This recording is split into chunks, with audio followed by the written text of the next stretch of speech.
HC-130 is heading into the wind. His nose is pointed so that the pararescue will be able to exit the aircraft, and they'll be able to fly down to the scene, and they can fly those steerable chutes, as you saw earlier today, in a very precise manner. So they'll be able to land in the ocean right by show center.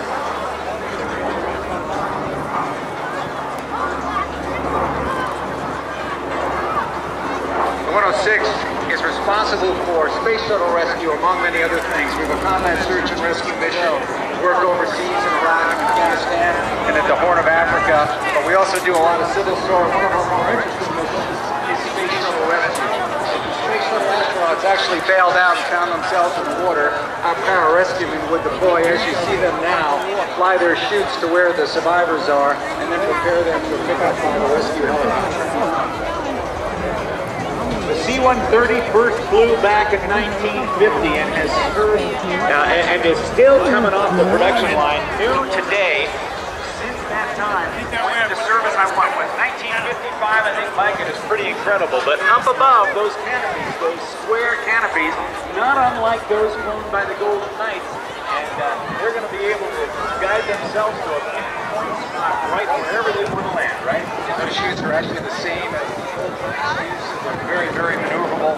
These pararescuemen can basically land on a dime. They can get anywhere they need to get, and so that's why they're such a valuable resource in rescue. Interestingly, as you look at these parachutes, and if you watch the Golden Knights as they come in, they use their arms full force to change the shape of the canopy to turn right or left, just the way the Wright brothers did over 100 years ago. They changed the shape of their wing of their Kitty Hawk flyer by wing warping. Absolutely, exactly the same. And these chutes, as I say, are very, very maneuverable.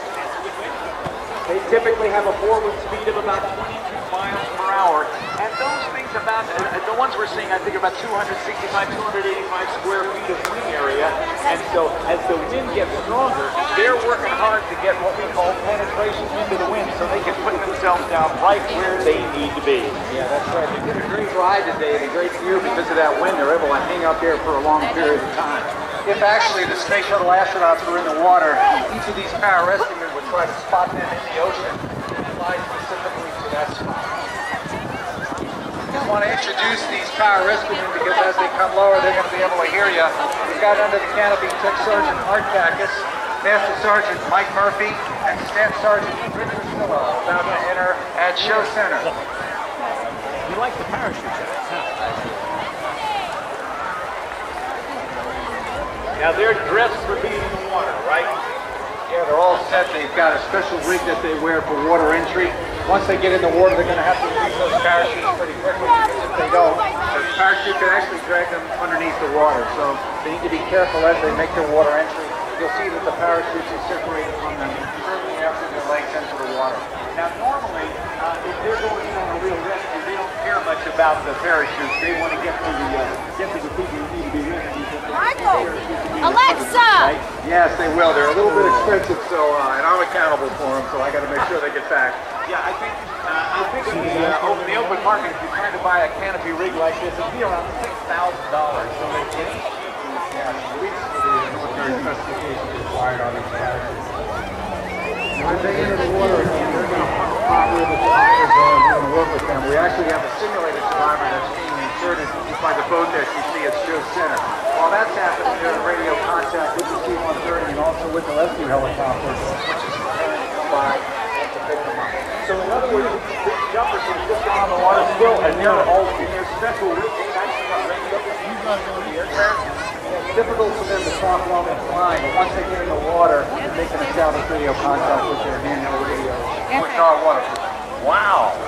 Now that's probably not a cheap deal either, but when you're looking to save the life of a downed airman, pilot, man or woman, or whoever it has to be, or an astronaut, it's all, Katie bar the door, we're going to spend whatever it takes to get that life saved. That's exactly right. We'll spend whatever it takes, and it doesn't matter who's in the water, you know, if they're good people or bad people, we just go save them. The fueling probe on the front sticks out further than that, but that still has got, the rotor's got to be getting awfully close to that hose. Yeah, the hose is only probably about 8 to 10 feet away from the rotor, so it's very, very careful maneuver to make sure that that rotor doesn't cut that refueling hose. The hose is made of rubber, so if the rotor strikes it, it's supposed to separate immediately, but that doesn't always happen. So the most dangerous part of any refueling evolution is getting hooked up and then flying behind that hose. The C-130 Hercules, the KC-130, like the refueling version. This is actually the HC because of rescue, but there are other changes that are designated KC. Gotcha. Now it also has a door.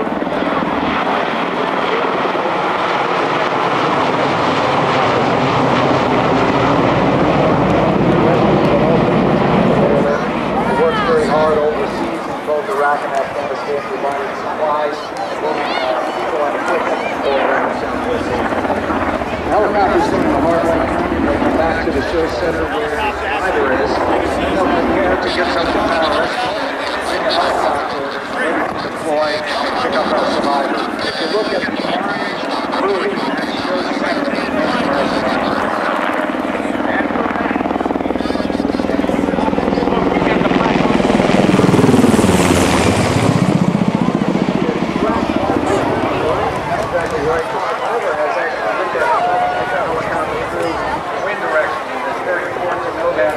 The nose of the helicopter will go in the direction of the wind, which will make the hover most efficient.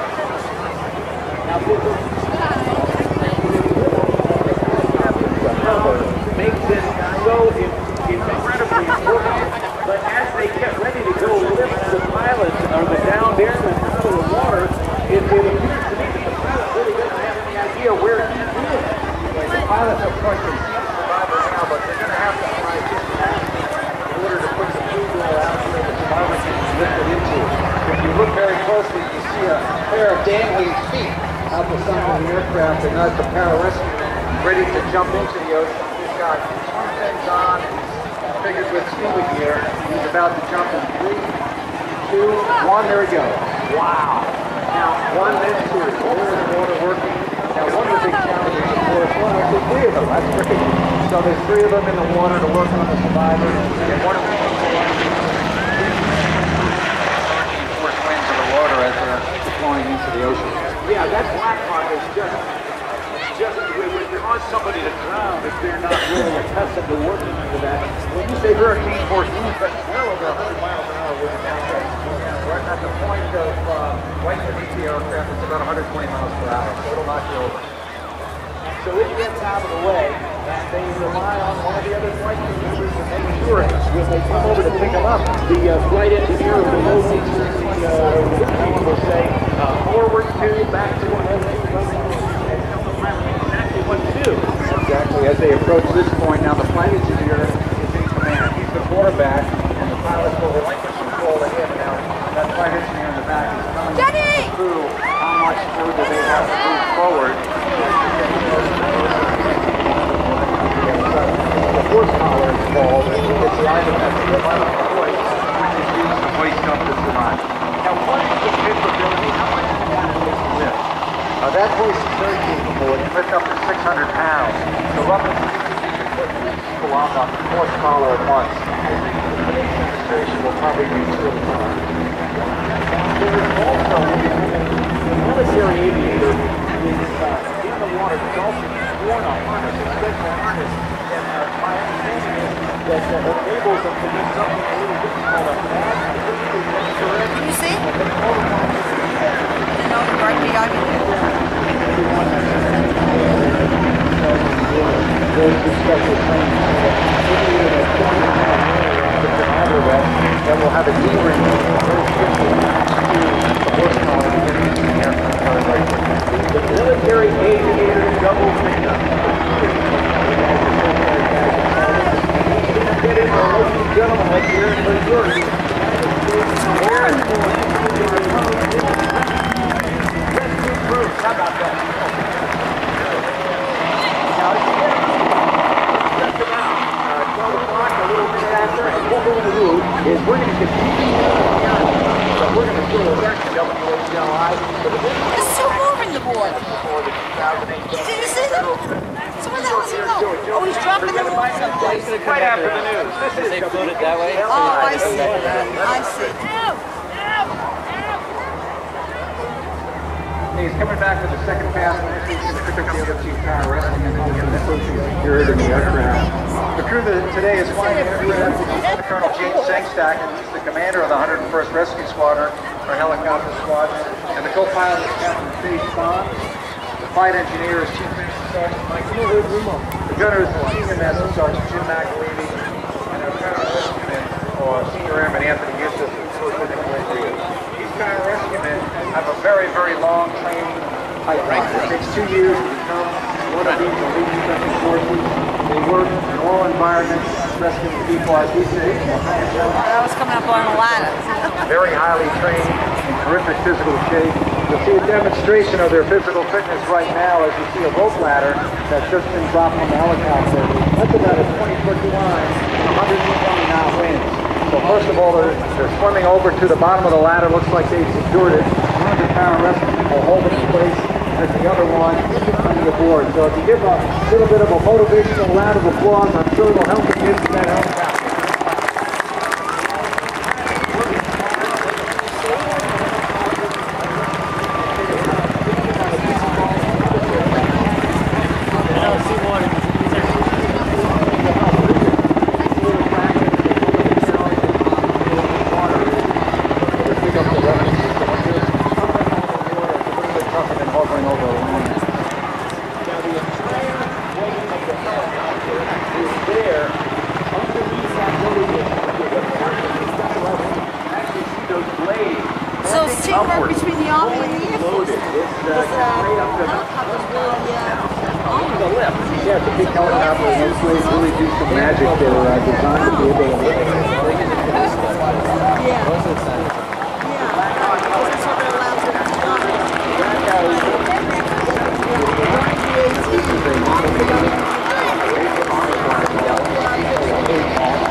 It's rated at about 190 knots when it's clean. In other words, it doesn't have other stuff on it like our area probe. We have a radar on there. We have a forward-looking infrared, which really creates a lot of drag. So this bird fly at about 150 knots, but a clean black hawk can get up to the not exceed speed on the black hawk is 193 knots, which is well over 200 miles an hour. So these helicopters really can move. Now, down to the right, let's take a look at this HC-130H Hercules. The sound of this Allison turboprop engine. Really nice operating power to allow it to lift, oh God, a maximum payload of over 40,000 pounds. That big aircraft weighs, maximum gross on that is 155,000 pounds. We've actually flown that very aircraft you're looking at to Iraq, we've flown it to Afghanistan, and we also had it down in New Orleans for Katrina, so we get around. I'm going straight down to the border. Now, HC-130 Hercules is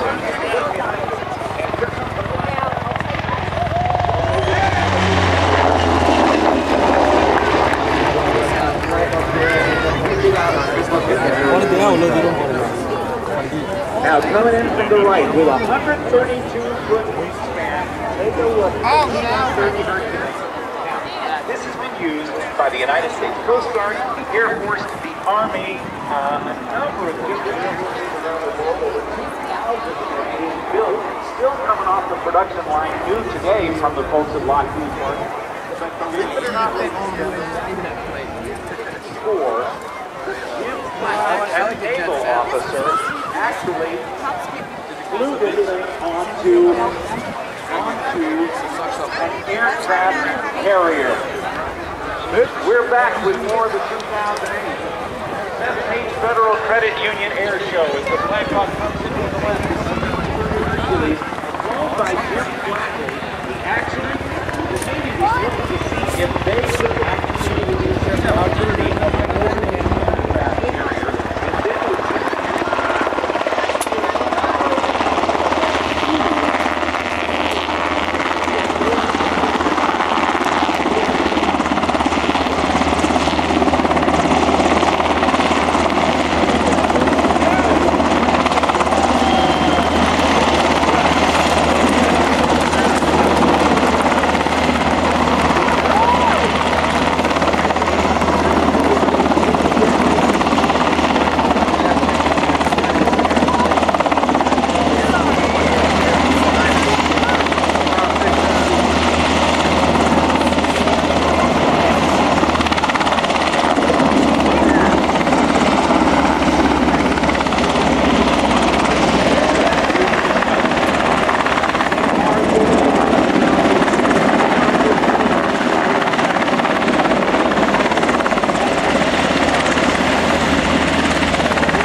Great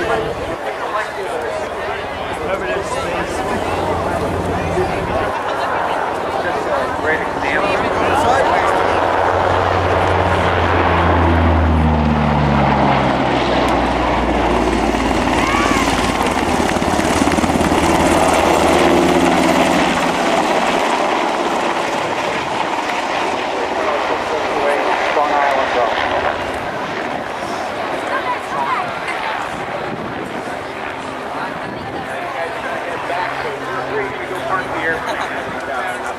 We're out at Gabreski Field, which is in West Hampton. It's only about a few minutes right for us back. Helicopter will take a little bit longer, but we're stationed at Gabreski Airfield right here on Long Island. And as I said, we're looking for a few more good men and women to join us. So if you'd like to, or you're interested in getting some information on the best job you'll ever have, stop by the West Farmhouse, see some of our recruiters, and see actually one of these rescue helicopters on display.